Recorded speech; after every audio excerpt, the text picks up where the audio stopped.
Listen, I know it's been a while since my last videos, but hey, I do have my reasons. Lots changed since then. One thing, I got my associate's degree and I moved out, well, twice really. Once in an apartment and again to a shared house. And two, I actually built a PC, which is finally better because you can kindly do stuff in Premiere Pro without running on 4 gigs of RAM. And I even made some cool shorts that will probably be coming out soon-ish, is what I would say. But then over winter break, my hard drive bricked and I lost everything on it. That means the Fire Emblem Engage content gone. I made a lot of Elden Ring footage is gone. Sparking Zero, I had a really fun video, it's gone, and it's pretty rough, and I kind of maybe not want to get back into content creation after that, but there's one game throughout all of that I've been playing a ton of in that time.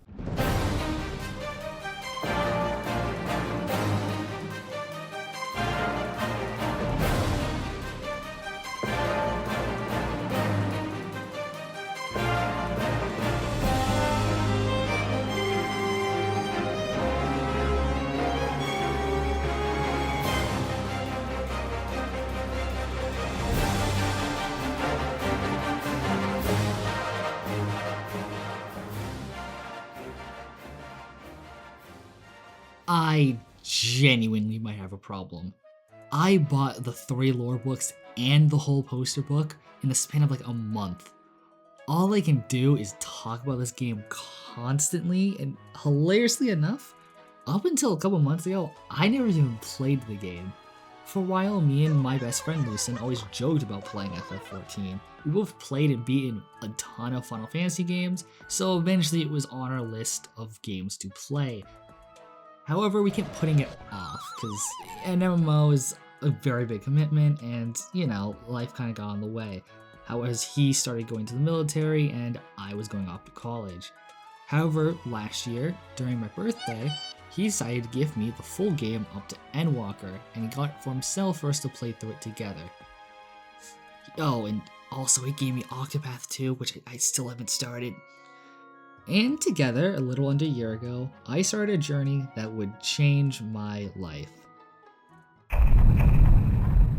This game is crack. I don't know what they did in this game. I don't know what dark magic Square Enix and Yoshi P injected into this game, but it is just pure good chemical into the brain type experience. I don't even really know where to start, man. Something with this game just kind of draws you in, and once you're ensnared in this game, it's just impossible to just stop playing. This is one of those games where almost every day I'm like, I gotta get on. I gotta, you know, just do, even if it's something mundane, just doing dailies, I just gotta play it. I don't know what the hell they did. I don't know what they did to me. This game ruined my 2024. Any game that came out, all my friends would be playing it. And I'm like, oh, that's cool and all, but like, I could be playing Final Fantasy XIV right now. I don't know how they did it. It was insane. This game is a really interesting multiplayer experience. You really just get to hop in between worlds, see a bunch of people, fight anything you want, do whatever you want. In fact, if you were to log on the game now, most of the people aren't even like doing story, they're just digging around.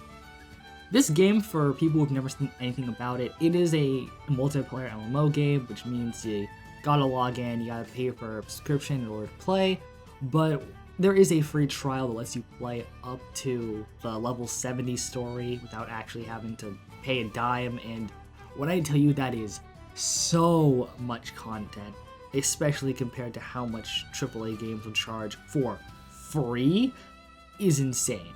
You do get cut out from some things, like you can't get a retainer, which is just an extra inventory space, and you can't trade, which is a bummer, but really most of the social interactions you can do in the game are still openly available to you, which I think is amazing and a really good business practice.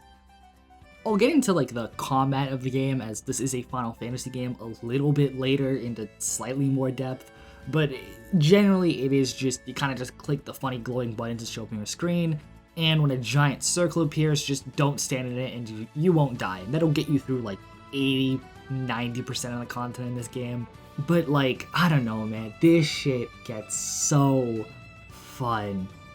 You can do chocobo racing, you can play mahjong, there's the fucking spin the wheels, there's a stupid ass fucking Fall Guys event, which unironically, if you do it, will make you better at the game. Like, this is not a bit. Like, there have been multiple bosses, mechanics, and debuffs. The only reason I did not die was because I saw it happen because it showed up once in a Fall Guys event. Like, genuinely, if that event comes back, do it. It will make you, like, 10 times better at doing raiding. It's honest to God hilarious. I really do enjoy the character creation in this game. I think it's pretty unique. One MMO I used to play back in the day was Dragon Nest, and in that game, whenever you made a character, you had to pick your class, which meant if you wanted to try out a new class, you had to create a whole new different character. In FF14, on the other hand, every single class is available on the first character you make, which is super fun, and especially because of the fact that you can replay story on New Game Plus, the only real reason you'd want to make a new character is purely for aesthetical reasons.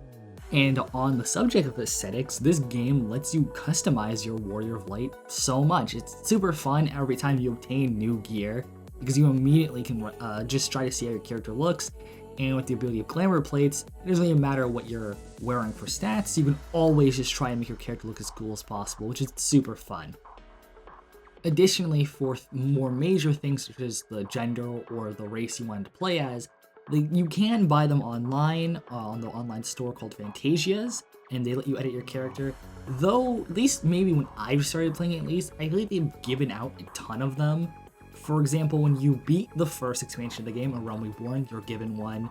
When Dawnchill came out, there was an NPC that gave you one, and though it's probably going to change in the next couple of days, there was an NPC just chilling randomly in Gridania, and if you talk to them, you got another free one, which has been super cool. So if you really want to make major changes to your character, you can just use one of the free ones. And for less minor changes, such as just hairstyle or hair color, there is an NPC in-game that you unlock around like level 15 or whatever, who lets you do all of that for such a small fee, so you get to really have fun making the character that you really want to make. And in the day, if after using up the free Fantasias or using the customization it's not enough, again, as I said before, you can always just make a new character as the game gives you a bunch of slots to have fun with. Come to me, Fantasia! I find the classes of this game to be very fun and super varied. The game divides the classes into 3 main roles, being tanks, healers, and DPS.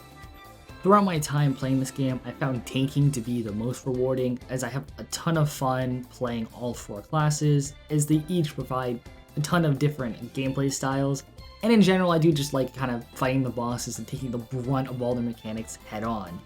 Healing is super fun, as despite the class being called healer, most of the time you're actually just doing damage. You really only spend time healing when the party really needs it, as they take in massive amounts of damage. For example, Astrologian is basically playing Yu-Gi-Oh! And they give cards to party members which massively improves their stats, while Scholar has a move that increases everybody's crit chance. So you're really just keeping up uptime, and healers are more just preventing people from dying. And while there's far too many DPSs for me to explain what they all do, the melee DPSs are very up in your face, as they require a ton of positionals, so you're constantly moving around the boss to do maximum damage.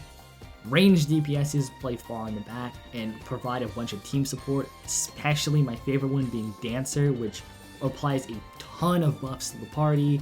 And magic DPSs get to just drop meteors on people. I shall bury you on your release!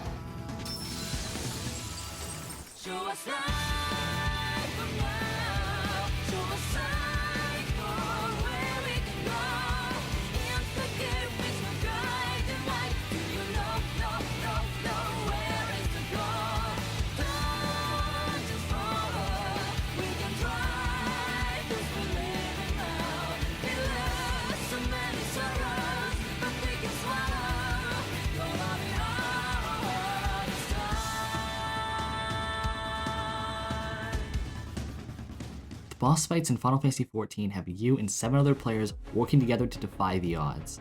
The enemies you'll face will span all across of Final Fantasy's history, and the difficulty ramp up fast, The enemies in these events can and will hit hard, and will often have other mechanics that players will need to solve in order to progress, otherwise they'll face a devastating team wipe and be sent back to the beginning, requiring teamwork amongst you and your fellow party members. However, as the difficulty of these events ramp up, so do the rewards. Some of the coolest weapons, armor, and mounts come exclusively from these events and are untradeable, meaning the only way you can claim them is by seizing the iPhone rank. You gotta be kidding me. Now you may be thinking you might not have a shot as these events are hard, so what chance do you have at claiming some of these rewards? But let me tell you, as somebody who's only been playing for a year and has recently defeated everything up to the Omega Savage raid, it's not as bad as it seems. On YouTube, there's plenty of guides to show you how to play around mechanics and what you need to do, and Party Finder is always filled with Warriors of Light ready to help new players be able to clear events just for the fun of the game.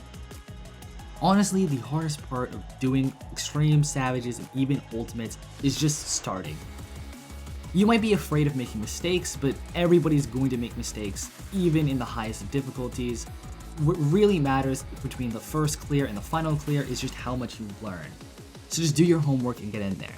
Don't worry about mistakes because everybody around you will also be failing upwards. What matters most is learning from those mistakes and applying what you've learned in order to eventually get those clears and get those sweet, sweet rewards.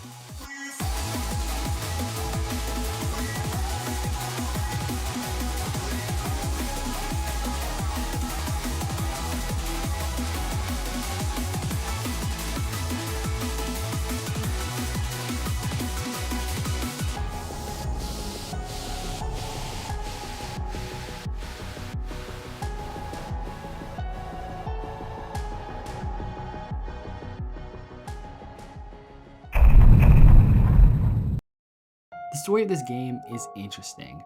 Originally, I didn't really care much for it, especially during the beginning of the Limsa-Lominsa storyline. I was mainly just trying to get through it as fast as possible, honestly just mashing through some of the dialogue, because I just really wanted to do the dungeons. However, probably around the time that we got to Titan, that storyline in Costa del Sol is really where I started getting engrossed into the story. I'll keep this part relatively short compared to the other ones, as I really do not want to spoil the story, as I truly think this is something that I want everybody to experience. This story will make you laugh, this story will make you cry, and this game has some of the hypest moments to come from Final Fantasy. I'm glad this is the game that ruined my 2024. Now roll the montage. I heard what you said, and I'm sorry for all the things I've left unspoken. Belittle us all you like, but we will rise again and again and give the lie to your insults through word and deed. We define our worth, not the circumstances of our creation. If you had the strength to take another step, could you do it? Could you save our worlds? Unheard, uncounted. Not a single day goes by that I don't think about all that you have given me.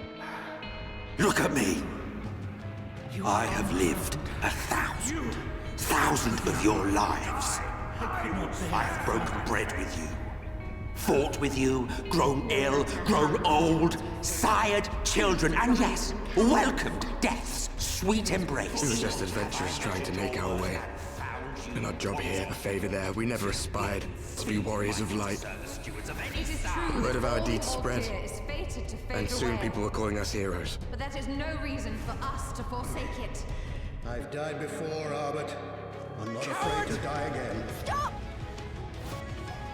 To think that he went through all this trouble for the sake of a single hero. It's almost admirable in its absurdity. This is our future. Our story.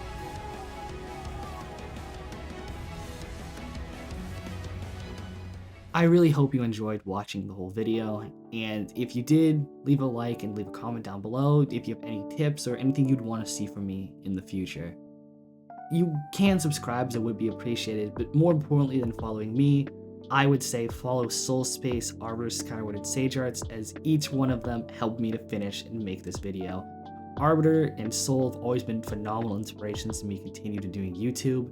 Soul has the best work ethic of anybody I know on this site, and he just hit 2.5k, but that's still not enough for him. I absolutely implore you to check out his channel. And again, shout out to Sage Arts, as he, throughout the entire time me editing this video, was always in call, and anytime I had asked advice, he would look at it and give me genuine advice on what to change or if he enjoyed it. I do have one big thing in the works, though I'm not ready to reveal it yet, though I can say my goal for 2025 is, starting from March, to try and release one video a month or every other month, as again, I really do enjoy doing this, and I hope that you'll be with me the entire way throughout 2026. Thank you so much for everything, and I hope you're willing to see what stupid shit I've planned for the rest of this year. Have an amazing day.